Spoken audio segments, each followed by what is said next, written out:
할렐루야, 주 안에서 평안하셨습니까? 문은석 목사입니다.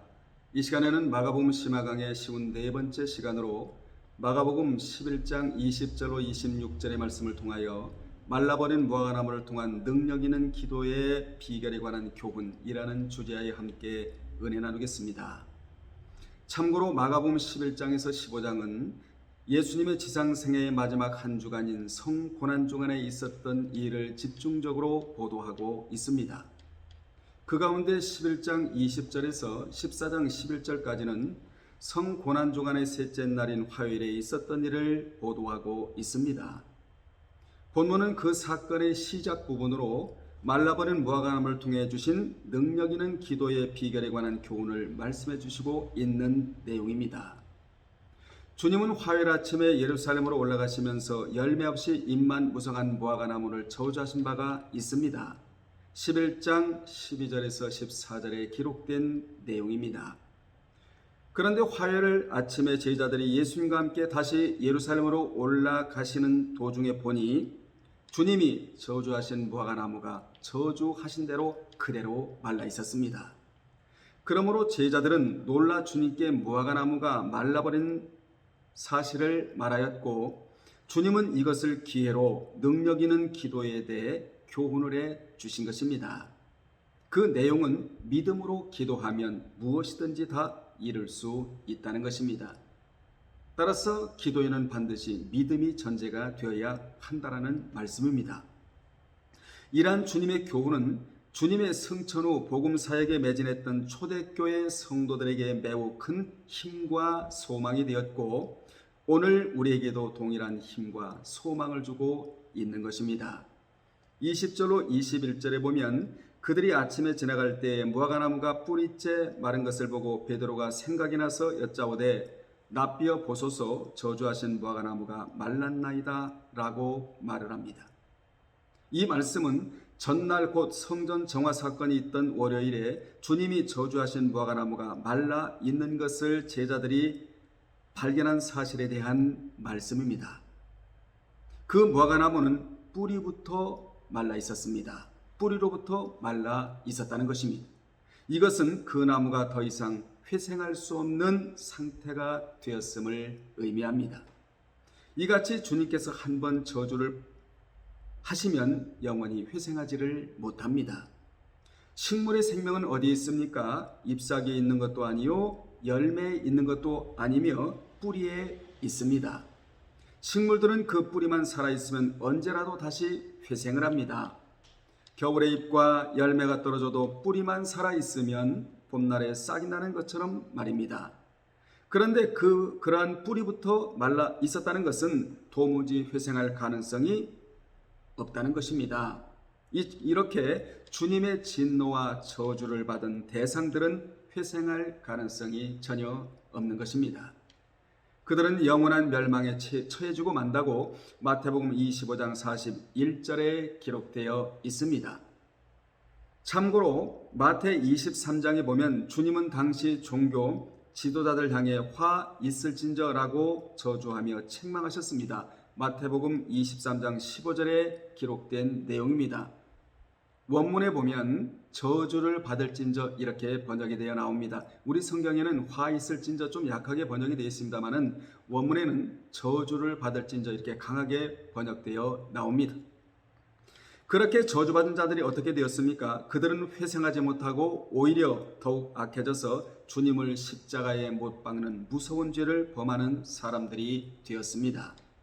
그리고 AD 70년에는 로마 군대에 의해 몰살을 당해야만 했습니다. 주님이 저주하신 대로 그대로 되었다는 것입니다. 여기서 우리는 중요한 사실 하나를 깨달아야 합니다. 그것은 바로 주님의 축복의 유효성도 영원하지만 저주의 유효성도 영원하다는 사실을 우리는 깊이 깨달아야 합니다. 그러므로 우리는 절대로 주님의 축복의 대상이 될지언정 저주의 대상이 되면 안 된다는 교훈을 오늘 이 대목에서 받아야 합니다. 그렇다면 주님께 저주받을 대상은 누구입니까? 물론 열매 없는 무화과나무 같은 사람들이지만 좀 더 구체적으로 살펴보면 첫째, 위선자들입니다. 경건의 모양은 있는데 경건의 능력이 없는 자들이 주님의 저주의 대상이 되는 것입니다. 마태 7장 23절을 참조하시기 바랍니다. 두 번째, 은혜를 베푸셨음에도 불구하고 그 은혜에 합당한 응답을 하지 않는 자들입니다. 주님은 갈릴리 지방에서 많은 은혜를 베푸셨는데 그럼에도 불구하고 그 지역에는 회개하고 주님을 영접지 않는 고울들이 주님께 화 있을진저라며 저주를 받아야만 했습니다. 결국 그들은 주님의 저주를 피하지 못했다는 것입니다. 세 번째로 주님과 상관없이 행하는 자들입니다. 주님은 요한복음 15장 6절에서 사람이 내 안에 거하지 아니하면 가지처럼 밖에 버려져 말라지나니 사람들이 이것을 모아다가 불에 던져 사르느니라 라고 말씀하셨습니다. 원문에 보면 엑소라는 단어를 써서 밖에입니다. 가치가 없다라는 것입니다. 여러분, 밖에 버려도 가치가 없는데 또 밖에 버려지면 얼마나 가치가 없겠습니까? 그래서 고사된다 그렇게 나오지 않습니까? 우리는 이 세 가지 대상에 포함되지 않도록 각별히 조심해야 합니다.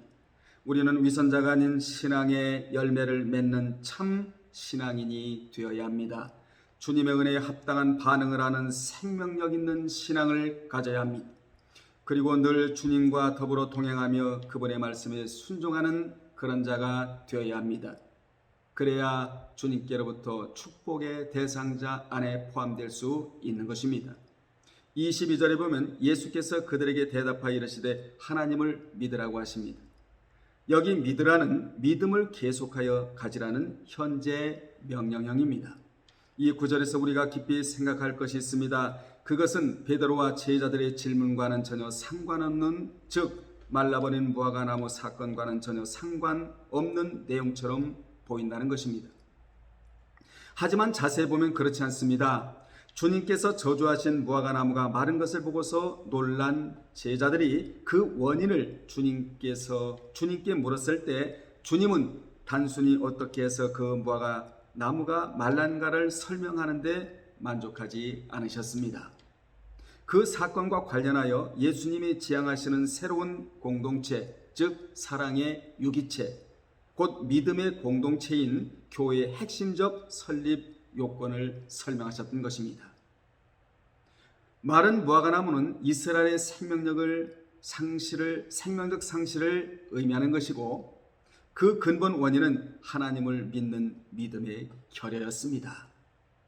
그러므로 예수님은 하나님을 믿으라는 이 말씀을 통해서 무화과나무를 마르게 하는 이적을 행할 능력, 산을 들어 바다에 던질 만한 이적적 능력을 행하기 위해서는 하나님을 믿는 믿음이 필요하다고 자세히 설명해주고 계시는 것입니다. 그러면서 동시에 마른 무화과나무로 상징되는 이스라엘의 멸망 이후 새롭게 탄생할 하나님의 교회의 구성원인 성도들에게는 이 믿음이 반드시 필요하다고 말씀해주고 계시는 것입니다. 따라서 예수님은 전자보다 후자에 더 강조하셨습니다.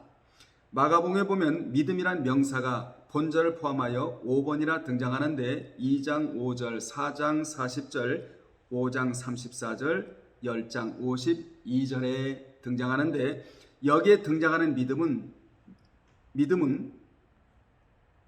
2번은 이적과 관련되어 있고 3번은 구원과 관련되어 있습니다. 이같이 믿음은 이적과 구원과 관련이 있다는 것을 우리로 하여금 알게 합니다. 23절에 보면 내가 진실로 너에게 이르노니 누구든지 이 산더러 들리어 바다에 던져지라 하며 그 말하는 것이 이루어질 줄 믿고 마음에 의심하지 아니하면 그대로 되리라고 말씀하십니다. 본절은 믿음의 위력에 대한 주님의 말씀입니다. 믿는 자는 산을 바다로 옮길 수도 있다고 말씀해 주십니다. 유대인들은 매우 힘든 일을 산을 옮기는 일로 표현을 했습니다. 스가랴서 4장 7절과 14장 4절에 이 같은 배경이 나옵니다. 그래서 문제를 잘 해결해 주는 율법 선생을 산을 옮기는 사람이라고 불렀습니다. 우리도 큰 문제를 태산 같은 문제라고 표현하지 않습니까? 그런데 주님은 어떤 큰 문제라도 믿고 의심치 않으면 그대로 되리라고 말씀하셨습니다. 우리의 인생 중에 가장 크고 두려운 문제가 무엇입니까? 먹고 사는 문제입니까? 아니면 건강의 문제입니까? 그런 문제들은 사람의 힘으로도 어느 정도 해결할 수는 있습니다. 그러나 사람이 아무리 노력을 해도 해결할 수 없는 큰 문제가 있습니다. 바로 죄의 문제입니다. 산을 옮겨 바다를 메우는 일은 기계를 이용하면 가능합니다. 그러나 죄의 문제는 우리 힘으로는 절대로 해결하기가 불가능합니다. 그래서 우리 주 예수 그리스도께서 오셔야만 했던 것입니다. 죄의 문제를 해결해 주시고자 예수 그리스도께서 이 땅에 오셨던 것입니다. 그렇습니다. 이 죄의 문제를 해결하는 방법은 오직 예수 그리스도를 나의 구속주로 믿어야 합니다. 그리고 그분을 믿고 의지하고 살아야 합니다. 혹시 죄를 지었다 하더라도 회개하고 살아야 합니다. 회개하기만 하면 태산 같은 죄도 하나님이 거뜬하게 사해 주십니다. 이를 미가서 7장 19절에 우리를 긍휼히 여기셔서 우리의 죄악을 발로 밟으시고 우리의 모든 죄를 깊은 바다에 던지시리이다 라고 말씀하셨는데, 이 말씀을 본문에 그대로 인용되고 있는 것입니다. 예수를 믿어야 칭의인이 됩니다. 그리고 지은 죄는 회개하여 사함을 받습니다. 우리 인생에서 가장 큰 난제는 예수를 믿고 의인이 되고 회개하고 사는 것이라는 사실을 여러분 다시금 기억하시기를 바랍니다. 24절에 보면 그러므로 내가 너에게 말하노니 무엇이든지 기도하고 구하는 것은 받은 줄로 믿으라. 그리하면 너에게 그대로 되리라고 하셨습니다.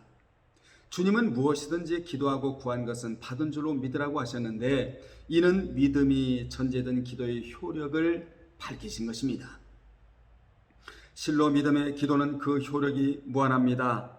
기도에는 그래서 믿음이 들어가야 한다는 것을 제가 위에서 강조해 드렸습니다. 정욕으로 쓰려고 구하면 안 됩니다. 주님께서 우리에게 가장 주고 싶어 하시는 것이 무엇입니까? 그것은 바로 영생이 아니겠습니까? 이를 요한복음 6장 27절에서 썩을 양식을 위하여 일하지 말고 영생하도록 있는 양식을 위하여 하라. 이 양식은 인자가 너에게 주리니 인자는 아버지 하나님께 인친 자니라 하시면서 주님은 우리에게 영생을 주시기를 그렇게도 원하시고, 그리고 우리가 기도할 때 응답 주시기를 그렇게 원하시는 분이 주님이십니다.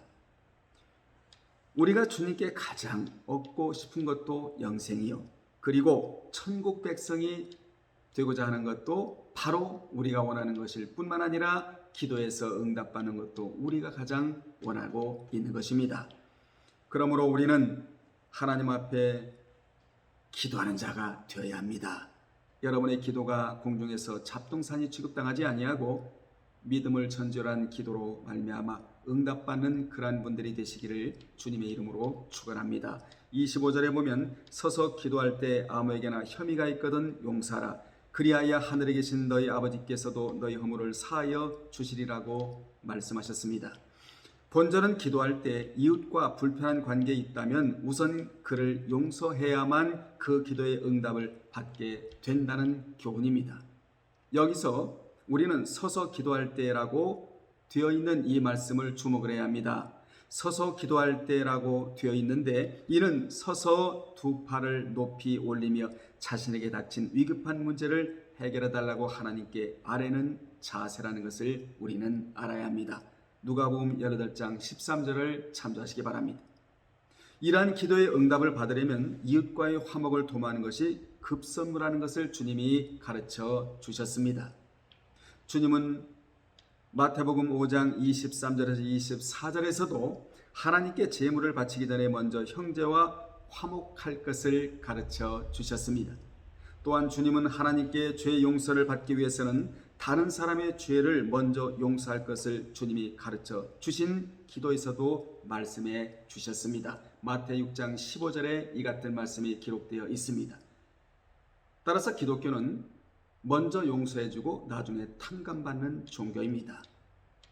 그렇습니다. 성경은 용서해 준 것만큼 하나님께 용서받을 수 있다라고 우리에게 교훈해주고 있습니다. 26절의 내용이 우리 개역 성경에는 알란드 본에는 없지만 원문에는 그러나 만일 너희가 용서하지 아니하면 너희 안에 계신 하늘의 아버지도 너희 허물을 사하지 아니하리라 라는 엄청난 말씀이 있는데 우리 성경에는 삭제되어 있습니다. 우리는 본절에서 나의 문제보다 우리의 문제를 먼저 해결해야만 나도 이웃도 하나님의 축복을 받게 된다는 교훈을 받아야 합니다. 즉 이웃과 화목하는 중에 드리는 기도가 응답이 된다는 것입니다. 그러므로 믿는 자는 자신의 문제가 있을 때 우리가 문제가 잘못되었는지를 먼저 살펴야 합니다. 그렇습니다. 자신의 문제가 있을 때 우리의 문제가 잘못되었는지를 살펴야 한다는 말씀을 드리고 있습니다. 이웃에게 용서해 줘야 할 문제가 없는지 살펴야 한다는 말씀입니다. 그러면 나의 문제는 자연스럽게 해결이 되는 것입니다. 이웃과의 문제가 없는지, 나의 문제를 살피기 전에 이웃과의 문제가 있는지를 먼저 살펴야 한다는 것입니다. 결론 내리겠습니다. 기도는 믿는 자와 뗄 수 없는 불가분의 관계입니다. 신앙생활은 곧 기도생활이라 해도 지나침이 없습니다. 그만큼 신앙생활에서 기도가 차지하는 비중이 크다는 것입니다. 어찌 보면 신앙의 꽃이라고도 할 수 있는 것입니다. 신약 성경의 꽃을 노마사라고 말한다면 신앙생활의 꽃을 기도라고 말을 해도 과언이 아닐 정도입니다. 그런데 문제는 응답받는 기도가 무엇이냐는 것입니다. 응답받지 못하는 기도는 아무리 해도 의미가 없습니다. 능력도 응답받는 기도 속에서 받는 것입니다. 기도는 응답이 있을 때 갇히는 기도가 되는 것입니다. 주님은 본문에서 기도의 응답을 받는 비결을 정확하게 알려주셨습니다. 응답받는 기도는 구한 것이 그대로 이루어질 것을 믿어야 하고 또한 이웃과의 관계가 좋은 채로 기도해야 한다는 것을 우리로 하여금 알게 해 주셨습니다. 여러분은 이 두 가지를 갖춤으로써 응답받는 기도꾼들이 되시기를 주님의 이름으로 축원합니다. 다음에 55번째에서 찾아뵙겠습니다. 주님 안에서 평안하십시오. 할렐루야.